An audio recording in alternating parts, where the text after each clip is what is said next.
Okay, so the first question we have is, in your opinion, what is the most efficient way to prevent river dumping? Well, I think education is key. People understanding the importance of clean water, not only to fish and creatures that live in the water, but also to us humans. So education is really, really important. But also, a lot of the trash that ends up in our waterways isn't necessarily dumped there directly. It flows off of sidewalks and streets with stormwater and goes down the drain and ends up in our rivers. So doing education around the connection between litter on the land and litter in the water, and working with local cities and towns to do more to intercept that trash before it gets into our streams. Okay, perfect. Thank you. Okay, so the next question is, what is the most efficient way to clean river dumping? Well, we actually have a really awesome program that we run here in Sound Rivers called Trash Trout Program, which does exactly that. It intercepts trash from getting into further downstream in our rivers and down into the estuaries. And the way that it does that is we install these trash traps that we call trash trouts, and they are floating devices that sit on the surface of water and passively collect trash that's floating downstream.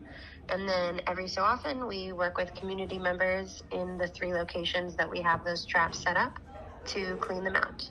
And so that's one way to intercept trash from getting further downstream, is to kind of put these eco-friendly and passive trash collecting devices, especially in urban streams that run through city centers.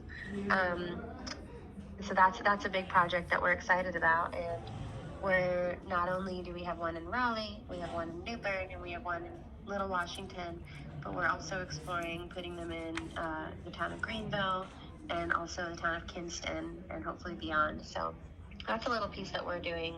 But I really think the education piece is key, making sure that people understand where trash goes and the kinds of problems that it can pose for water quality if it gets in there.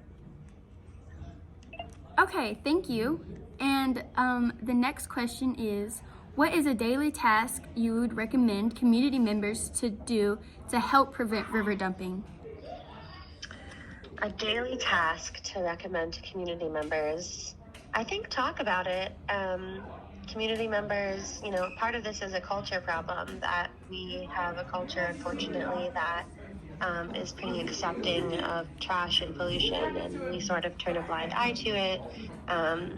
It's not something that we typically highlight as important. And so if you're just a regular community member, making it part of, everyday conversation with friends and family and communities, and sort of normalizing, creating a culture that values clean water and that is unaccepting of pollution. And so, people in our communities learn that it's not acceptable to litter.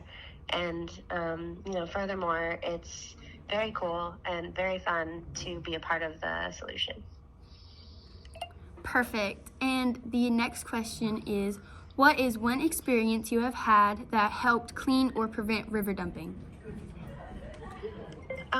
Well, I think, circling back to our trash traps, that has been my favorite experience, is working with communities who live near these creeks. We've seen people who walk by when we're doing cleanouts and ask what we're doing, and then they want to get involved and they want to tell their friends and neighbors.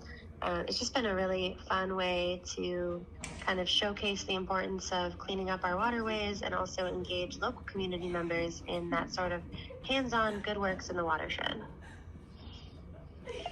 All right, and the last question is, what difficulties would someone face while preventing or cleaning up river dumping? I think the difficulty, if you've ever heard of the myth of Sisyphus, where he's just rolling up the boulder up the hill and finally gets to the top, only for the boulder to roll back down the hill. It feels like that. where you go out, you clean up a waterway and you feel good about it, and then you go out again in a week and it's totally covered in trash again in the same spot. So it feels a little bit demoralizing and exhausting, because, like we said, it's not just someone coming out there and dumping trash in the creek. It's whatever is flowing with rain off of our sidewalks. So it's a constantly kind of moving and changing process, and there's always more trash floating downstream that you can't always control. So I think that's a really big challenge, is the feeling of just how large and difficult it is to really meaningfully address the problem. But I think that's where we start looking at systemic solutions, like putting in passive traps so we don't have to be standing there cleaning it up all the time, doing that background education work, working with cities to better their stormwater policies to keep things from running off of creeks into streams.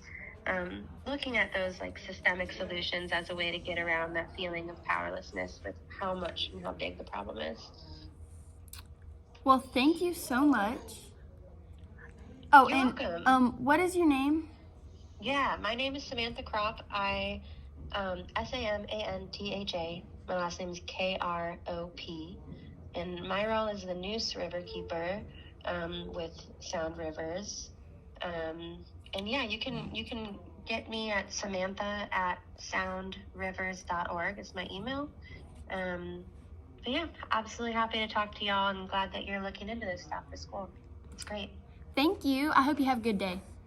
Yeah, you too. Take care.